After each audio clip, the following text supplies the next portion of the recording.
Պարոն վարչապետ, զեկուցելու բան չկա, այսինքն թեմա չկա։ Ի սկզբանե դա եղել է կեղծ օրակարգ, փուչիկ։ Հետևաբար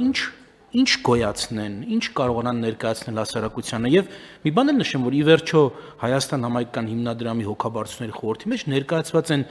համարյա բոլոր այն ուժերը, որոնք այդ հարցը բարձրացրել են։ Իրենք խորհրդի մեջ են, իրենք կառավարող մարմնի անդամ են։ Խորհուրդ այդ հարցը քննարկել է եւ եկել է եզրակացության, որովհետեւ թեմա չկա, այսինքն հիմնադրամի խորհուրդն է հենց եկել այդ եզրակացության, բայց ես դրա մասին չեմ ասում։ Ազգային ժողովում քննիչ հանձնաժողով ձևավորվել է, թող այդ հանձնաժողովը այդ եզրակացությունը տա։